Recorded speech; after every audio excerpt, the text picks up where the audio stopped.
ডিসেম্বরে না হলে এদেশে আর নির্বাচন হবে না, বলছেন মির্জা আব্বাস। প্রধান উপদেষ্টা কেন বিএনপিকে নির্বাচন নিয়ে দোষারোপ করলেন বোধগম্য নয়, বললেন সালাউদ্দিন। জানাবো রাতের মধ্যে ঢাকা সহ 10 জেলায় ঝড়ের সংখ্যা। দেশের সব গণতান্ত্রিক দলই ডিসেম্বরে নির্বাচন চায়, বলছে 12 দলীয় জোট। এবং সর্বশেষ জানাবো পৃথিবীকে রক্ষায় 3-0 ক্লাব গড়ে তোলার আহ্বান ডক্টর ইউনূসের। শুনছিলেন সংবাদ শিরোনাম, এবারে বিস্তারিত। ডিসেম্বরে না হলে এদেশে আর নির্বাচন হবে না, বলছেন মির্জা আব্বাস। অন্তর্বর্তী সরকারের উদ্দেশ্যে বিএনপির স্থায়ী কমিটির সদস্য মির্জা আব্বাস বলেছেন, টালবাহানা করে নির্বাচনকে পেছানোর চেষ্টা করবেন না। আমরা খুব ভালো জানি ডিসেম্বরে নির্বাচন না হলে এদেশে আর কখনো নির্বাচন হবে না। এই বাংলাদেশ বিদেশি প্রভুদের হাতে পদানত হবে। এ সময় আগামী ডিসেম্বরের মধ্যে জাতীয় নির্বাচন দেওয়ার দাবি পুনর্ব্যক্ত করেন তিনি। মির্জা আব্বাস প্রধান উপদেষ্টা ডক্টর মোহাম্মদ ইউনূস বিএনপিকে তার মুখোমুখি করে নিয়েছেন বলে মন্তব্য করেন। আব্বাস বলেন, তিনি জাপানে বসে বিএনপির বিরুদ্ধে বিষোদ্গার করছেন। জাপানে বসে বলেছেন একমাত্র বিএনপি ডিসেম্বরে নির্বাচন চায়। এর জবাবে বলতে চাই, ডক্টর ইউনূস সাহেব, আপনি স্মরণ করে দেখুন ডিসেম্বরে নির্বাচনের কথা আপনি প্রথম বলেছেন। সম্প্রতি প্রধান উপদেষ্টার সঙ্গে বিএনপির বৈঠকের বিষয়টি তুলে ধরে আব্বাস বলেন, আমরা বাইরে চলে আসার পরে সন্ধ্যা 6টা বা 6:30টার সময় আপনার প্রেস সেক্রেটারি বলেছে জুন মাসে নির্বাচন হতে পারে। প্রেস সেক্রেটারি আর আপনি তো এক কথা নয়। বিএনপির এই নেতা বলেন, অন্তর্বর্তী সরকার ঘোষণা দিয়ে সংস্কার করছে। আজ সংস্কারক সরকার সংস্কার করার জন্য বাইরে থেকে মানুষ ইম্পোর্ট করে আনছেন, যারা এদেশের নাগরিক নয়, দেশের প্রতি অত মমত্ববোধ নেই, দেশকে ভালোবাসেন না, তারা কি করে এদেশের মানুষের সংস্কার করবে আমরা বুঝতে পারি না। এ সময় চট্টগ্রাম বন্দরের নিউ মুরিং টার্মিনাল নিয়েও কথা বলেন মির্জা আব্বাস। টার্মিনালটির কর্মক্ষমতা রয়েছে উল্লেখ করে তিনি বলেন, তাহলে কেন এই টার্মিনাল বিদেশিদের হাতে দেব? বিদেশিরা এলে টাকা বাংলাদেশে রাখবে না। তাই বিদেশিদের প্রতি প্রেম ভালোবাসা ছেড়ে দিন, দেশের মানুষকে ভালো রাখেন। আমরা দেশের লোক তৈরি করব, দেশের লোকেরা নিউ মুরিং টার্মিনাল চালাবে, বাইরের লোক দরকার নেই। সরকারের উদ্দেশ্যে তিনি বলেন, সেন্ট মার্টিনে খাওয়া নেই, কাপড় নেই, মানুষ বাচ্চা নিয়ে স্কুলে যেতে পারে না।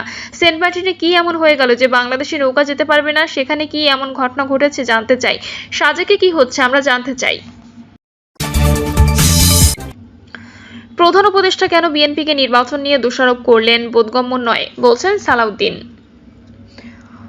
অন্তর্বর্তী সরকারের প্রধান উপদেষ্টা ডক্টর মোহাম্মদ ইউনূস নির্বাচন নিয়ে বিএনপিকে কেন দোষারোপ করলেন তা বোধগম্য নয় বলে মন্তব্য করেছেন বিএনপির স্থায়ী কমিটির সদস্য সালাউদ্দিন আহমেদ। সালাউদ্দিন আহমেদ বলেন, প্রধান উপদেষ্টার যখনই ডেকেছেন রাজনৈতিক দলগুলো তার সঙ্গে আলোচনা করেছে, সব দলই দ্রুত নির্বাচনের দাবি জানিয়েছে, কিন্তু প্রধান উপদেষ্টা কেন বিএনপিকে নির্বাচন নিয়ে দোষারোপ করলেন তা বোধগম্য নয়।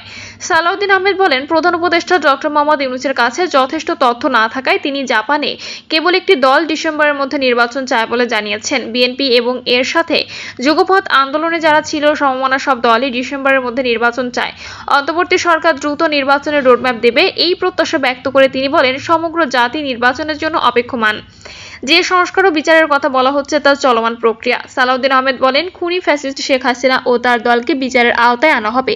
বিএনপি একটি সাম্যভিত্তিক গণতান্ত্রিক রাষ্ট্র বিনির্মাণে কাজ করতে চায়। তিনি আরো বলেন, দেশের স্বাধীনতার জন্য জন্ম হয়েছে জিয়াউর রহমানের। বাংলাদেশের উন্নয়ন, গণতন্ত্র, অগ্রগতি রুখে দেওয়ার জন্য জিয়াকে হত্যা করা হয়েছে। তাই আমরা এমন সমাজ বিনির্মাণ করব যেন দেশে গণতন্ত্র পুনরুদ্ধারের জন্য আন্দোলন করতে না হয়।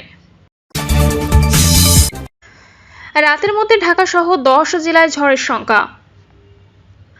আজ রাতের মধ্যে রাজধানী ঢাকা সহ দেশের 10 জেলায় 60 থেকে 80 কিলোমিটার বেগে ঝোড়ো হাওয়ায় পূর্বাভাস দিয়েছে আবহাওয়া অধিদপ্তর। আবহাওয়া অধিদপ্তরের নদীবন্দরের জন্য দেওয়া পূর্বাভাসে এই সংখ্যার কথা জানানো হয়েছে। পূর্বাভাসে বলা হয়েছে, খুলনা, বরিশাল, পটুয়াখালী, কুমিল্লা, নোয়াখালী, চট্টগ্রাম, কক্সবাজার, ঢাকা, ময়মনসিংহ এবং সিলেট অঞ্চলসমূহের উপর দিয়ে দক্ষিণ-পূর্ব দিক থেকে ঘন্টায় 60 থেকে 80 কিলোমিটার বেগে বৃষ্টি, বজ্র সহ বৃষ্টি, অস্থায়ীভাবে ঝোড়ো হাওয়া বয়ে যেতে পারে। এসব এলাকায় নদীবন্দর সমূহকে 2 নম্বর নৌ হুঁশিয়ারি সংকেত দেখাতে বলা হয়েছে। পূর্বাভাসে আরো বলা হয়েছে, এছাড়া দেশের অন্যত্র একই দিক থেকে ঘন্টায় 45 থেকে 60 কিলোমিটার বেগে বৃষ্টি, বজ্র বৃষ্টি সহ অস্থায়ীভাবে দমকা ঝোড়ো হাওয়া বয়ে যেতে পারে। এসব এলাকায় নদীবন্দর সমূহকে 1 নম্বর সতর্ক সংকেত দেখাতে বলা হয়েছে। দেশের সব গণতান্ত্রিক দলই ডিসেম্বরে নির্বাচন চায়, বলছে 12 দলীয় জোট।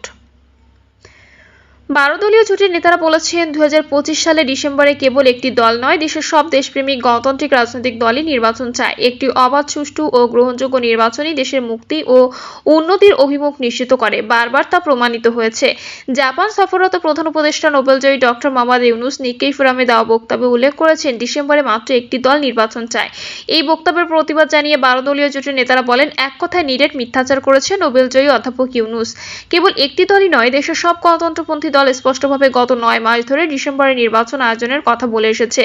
বরং তিনি নিজেই কিছু মৌলবাদী, জনসমর্থনহীন, মুক্তিযুদ্ধ বিরোধী রাজনৈতিক দলকে পাশে নিয়ে নির্বাচনের প্রশ্নটিতে বিলম্বিত করার চেষ্টা করছেন। 12 দলীয় জোটের নেতারা বলেন, আমরা 12 দলীয় জোটের পক্ষ থেকে দফায় দফায় এই বছরের জুনের মধ্যে নির্বাচনের কথা বলেছি। দেশের প্রগতিশীল রাজনৈতিক দলগুলো বক্তব্য, বিবৃতি এবং প্রধান উপদেষ্টার সঙ্গে বৈঠকে বারবার এই কথা উচ্চারণ করেছেন। ডক্টর মোহাম্মদ ইউনূস হয়তো ভুলে যাচ্ছেন, তিনি কথার মারপ্যাঁচ দিয়ে তার গতি রক্ষা করতে পারবেন না। পদত্যাগের নাটক করেও পারবেন না। বাংলাদেশের জনগণ তার নাটকবাজি বুঝে গেছে। বিবৃতিতে বলা হয়, সম্প্রতি ডক্টর ইউনূস যেসব রাজনৈতিক দলের নেতাদের সঙ্গে বৈঠক করেছেন, তাদের মধ্যে অনেকেই স্বৈরাচারী সরকারের পদলেহনকারী এবং স্বৈরাচারী হাসিনার আঁচলের নিচে আশ্রয় গ্রহণ করেছেন। আমি ও ডামি নির্বাচন প্রতিরোধে তাদের ন্যূনতম কোনো ভূমিকা ছিল না।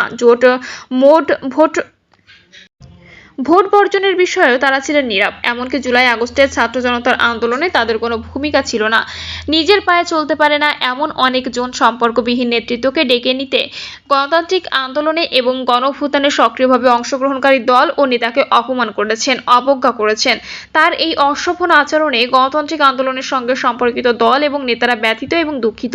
বাংলাদেশের মানুষ 1971-1990 সালে এমনকি ফ্যাসিস্ট শেখ হাসিনার বিরুদ্ধে যে জীবনক্ষয়ী সংগ্রাম করেছেন, তার মূলে ভোট ও নির্বাচন ছিল উল্লেখ করে 12 দলীয় জোটের নেতারা বলেন, তিনি কূটকৌশলে ক্ষমতা প্রলম্বিত করার চেষ্টা করছেন। তার সঙ্গে রয়েছেন কয়েকজন উপদেষ্টা। তারা বলেন, আগামী ডিসেম্বরের আগে নির্বাচন করা সম্ভব। সেনাবাহিনীর পক্ষ থেকে নানাভাবে বিষয়টি সামনে এসেছে। আমরা চাই দেশের জনগণের দীর্ঘদিনের চাওয়া অন্তর্বর্তী সরকার পূরণ করবে। ডক্টর ইউনূসকে সরকারের দায়িত্ব দেওয়া হয়েছে অন্তর্বর্তী কাজ করার জন্য, স্থায়ী কোনো কাজ নয়। সংস্কার চলমান প্রক্রিয়া ন্যূনতম সংস্কার করে নির্বাচন করতে হবে। আগে প্রয়োজন নির্বাচনের শিডিউল ঘোষণা। পাশাপাশি চলবে ফ্যাসিস্ট আওয়ামী লীগের বিচার। ইতোমধ্যে তাদের কার্যক্রম নিষিদ্ধ করার মধ্য দিয়ে এই প্রক্রিয়া চলমান রয়েছে। অবিলম্বে নির্বাচনের রোডম্যাপ ঘোষণা করে দেশ মহাসংকটের হাত থেকে রক্ষা করার জন্য প্রধান উপদেষ্টার প্রতি আহ্বান জানান 12 দলীয় জোট নেতারা। তারা বলেন, না হলে দেশের মানুষ প্রতিরোধ গড়ে তুলবে। তখন তিনি মৌলবাদী ও জনবিচ্ছিন্ন রাজনৈতিক দলকে পাশে পাবেন না। তার পরিণতি যেন আফগানিস্তানের পালিয়ে যাওয়া প্রেসিডেন্ট মোহাম্মদ আশরাফ গনি আহমদজাইয়ের মতো না হয়। প্রিয় দর্শক, এই ছিল এখনকার সর্বশেষ সংবাদ। আপডেট সব সংবাদ পেতে চ্যানেলটি সাবস্ক্রাইব করে বেল আইকনটি ক্লিক করে রাখুন।